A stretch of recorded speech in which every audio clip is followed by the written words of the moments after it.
Today we have a brief retelling of the 2002 drama thriller called Unfaithful. Edward and Connie Sumner are a happily married couple raising an 8-year-old son. They live in the quiet suburbs of New York City, devoting themselves to each other and to the work they love. One day, after spending time with her son and husband, Connie rushes to work. The wind is blowing hard outside and cab drivers ignore her. At one point, she accidentally bumps into a young man and drops a shopping bag. While Connie tries to help the stranger pick up the books, he rescues her belongings. Noticing a wound on the girl's leg, Paul offers to go up to his apartment and treat her knee. Trusting the man, Connie ends up at his house and covers the wounds with plaster in the bathroom.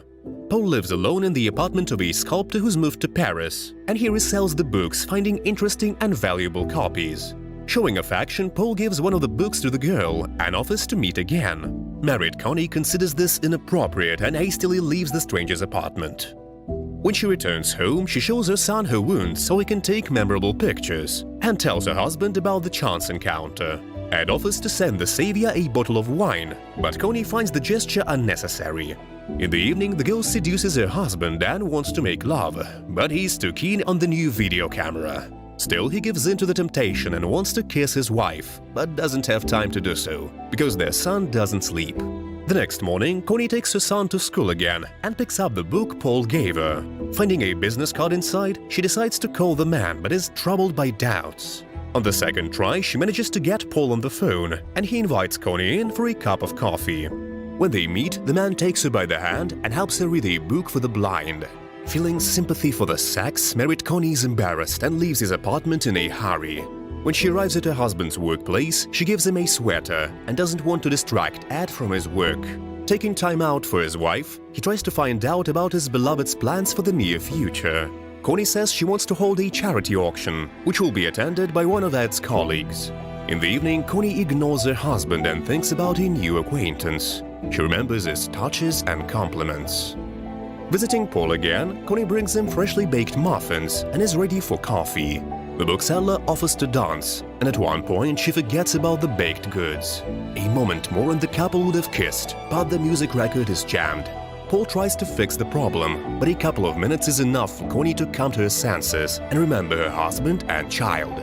Realizing her mistake, she runs away, but returns a few minutes later because she forgot her coat. Paul pounces on her, and Connie is unable to refuse the young, good-looking guy. When she returns home, she remembers his caresses, touches and kisses which are driving her crazy. Connie wanted to resist, but Paul took it as a game only to increase her desire. She did not refuse the man and made love to him. At the same time, Ed is communicating with a colleague and learns that his wife did not organize the charity auction. Suspecting something wrong, he tries to talk to his beloved, but she behaves as usual and pretends to be a model wife. As the days go by, Connie becomes more and more distant from her husband and child, spending less and less time with them. When Ed and Charlie play, she talks to Paul on her phone and rushes to a meeting. After spending some wonderful hours with her lover and deciding on a change of scenery, Paul and Connie go to a cafe.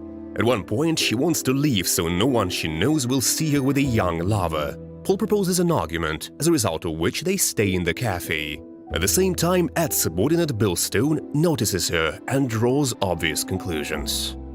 When Connie returns home, she takes a bath and at one point notices the drawing on her stomach that Paul left behind. She tries to scrub it off, and at the same time, Ed comes home. He decides to join his wife and take a bath with her. The spouse hints at intimacy, but Connie ignores him and goes to bed. The next morning, Ed offers to meet him for a lunch, but his wife again refuses her husband. Suspecting something wrong, he stays late, but Connie says she needs a facial and they can't be alone together. When Ed arrives at the office, he calls the massage parlor and learns that Connie is not booked for a session. Once again, on her way to meet her lover, Connie meets old friends Sally and Tracy. They offer to have lunch at a nearby cafe and disrupt the girl's plans. Deciding to warn Paul, she calls his home phone and tells him about the meeting with her friends.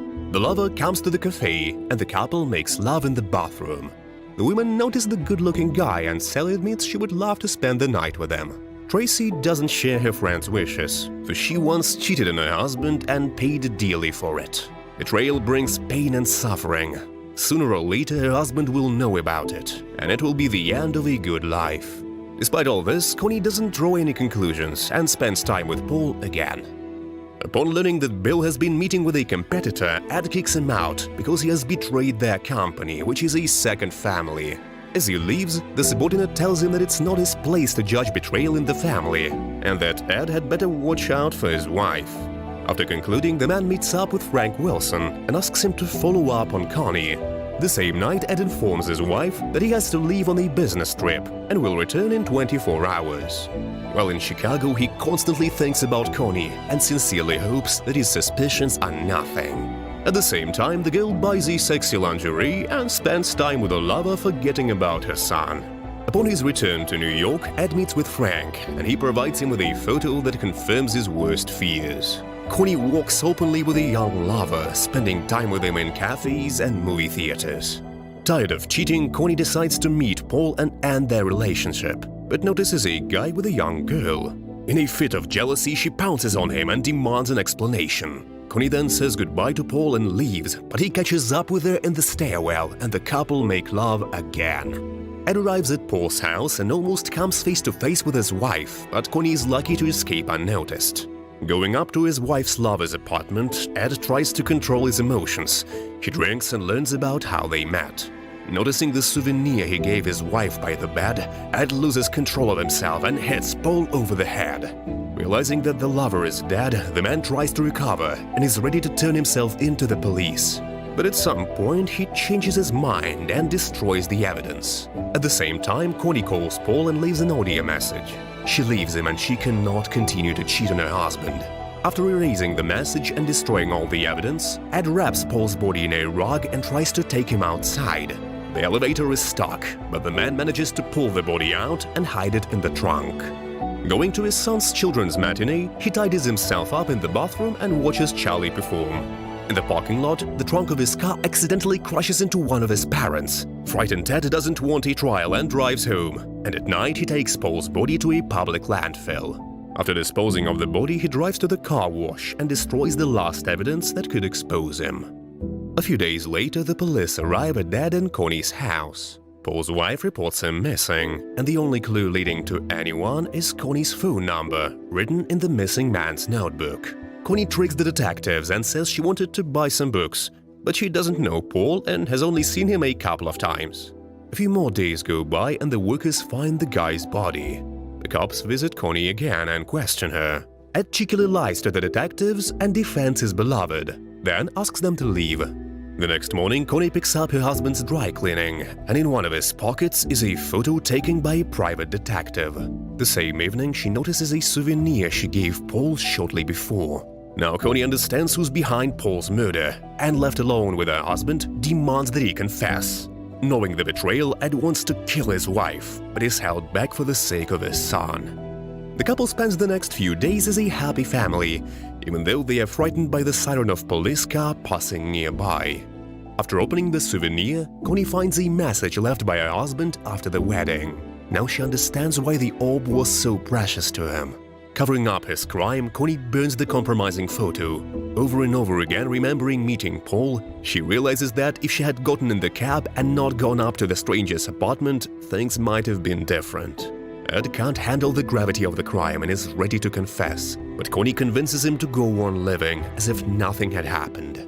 After holding a charity auction, the couple returns home. Standing at one of the traffic lights, they decide to sell the business and the house and move to Mexico for good. Having come up with an escape plan, the couple kiss and don't notice that they are standing at the police station. And that's where the movie ends. Thanks for watching.